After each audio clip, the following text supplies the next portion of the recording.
ফতুল্লায় সাকিব আল হাসানের সকালের ঘটনা পুরো দেশ জুড়েই আলোচনার জন্ম দিয়েছে, বিতর্কের জন্ম দিয়েছে। সাকিব একজন একা নিরস্ত্র ব্যক্তিকে শুধুমাত্র সেলফি তোলার জন্য বা সেলফি তুলতে যাওয়ার জন্য তাকে ঘাড় মোড়া করেছেন, ঘাড়ে হাত দিয়ে ধাক্কা দিয়েছেন, 2 থেকে 3 বার তাকে থাপ্পড় দেওয়ার চেষ্টা করেছেন। এটা অগ্রহণযোগ্য এবং অবশ্যই একটি অপরাধ। ফুটবলে হলে ফিফা তাকে চরম শাস্তি দিত। সাকিব কি তাহলে শাস্তি পাচ্ছেন নাকি পাচ্ছেন না? বাংলাদেশের প্রেক্ষাপটে ক্ষমতাশীলরা কখনোই কোনোভাবেই শাস্তি পান না। তারা নিয়ন্ত্রণ করেন, পেশি শক্তির ব্যবহার করেন, প্রভাব খাটান। সাকিব শুধু একটি ঘটনায় নয়, অনেকগুলো ঘটনার সঙ্গে সাকিবের নাম এসেছে বারবার। বাংলাদেশ ক্রিকেটের পোস্টার বয় কেন বারবার এত আলোচনার জন্ম দেন, বিতর্কের জন্ম দেন? তিনি কথা বলছিলেন তার কোচ সালাউদ্দিন এবং সোহেলের সঙ্গে, সেখানেই ঘটে এই ঘটনা।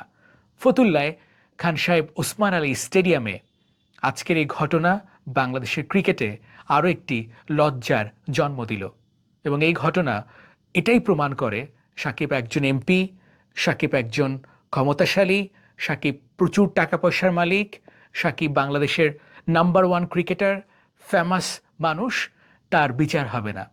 দেখুন, আমি নিরপরাধ ওই ব্যক্তিটাকে বলছি না যে তার কোনো অপরাধও নেই, কিন্তু যেভাবে সে অ্যাপ্রোচ করেছে, যেভাবে সে একটি সেলফি তোলার জন্য বলেছে, সেইটা অপরাধ হতে পারে না। কিন্তু নিরাপত্তা বেষ্টনী পার হওয়া, সেটা বিসিবি এবং সিসিডিএমের আরেকটি ব্যর্থতা। প্রিমিয়ার লিগ চলতেছে আর নিরাপত্তা নাই, ক্রিকেটাররা মাঠে আছে বা অনেক গুরুত্বপূর্ণ ব্যাপার ঘটতেছে, সেখানে কোনো নিরাপত্তা বেষ্টনী নাই, নিরাপত্তা ব্যবস্থা নাই, নিরাপত্তা রক্ষী নাই, এর মধ্যে দর্শক সবাই ঢুকতে পারছে মাঠে।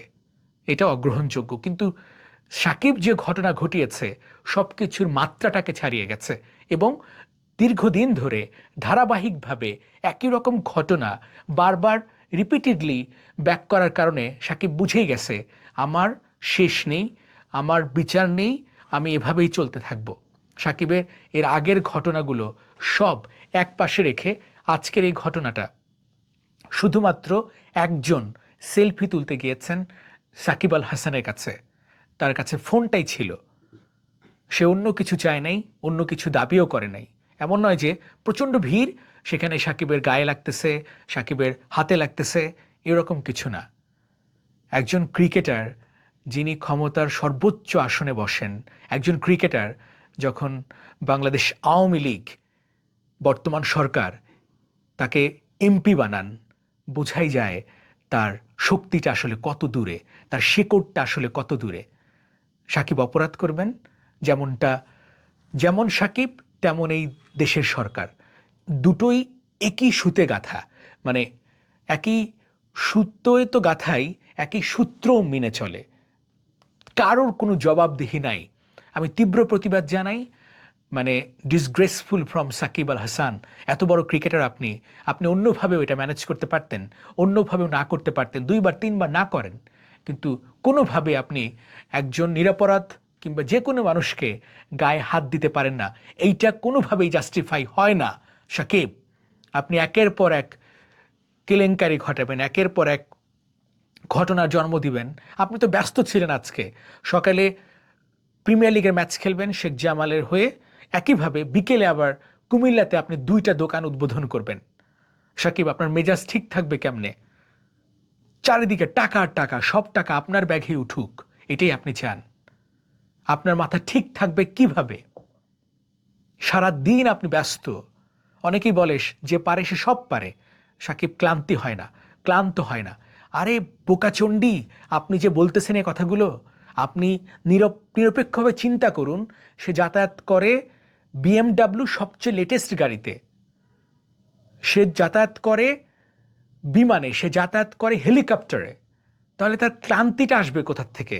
একটা দোকানে গেট পর্যন্ত তিনি যান, সেই দোকান থেকে আবার বিমানে ওঠেন, বিমান থেকে আবার আরেক জায়গায় যান, হেলিকপ্টার যোগে আরেক জায়গায় যান, গাড়ির যোগে আরেক জায়গায় যান, তাহলে তার ক্লান্তিটা আসবে কোথা থেকে? আপনার মতো আমার মতো 5 কিলোমিটার 10 কিলোমিটার হেঁটে জীবনযাপন করা কিংবা ধকল সহ্য করে জীবনযাপন করা নয়।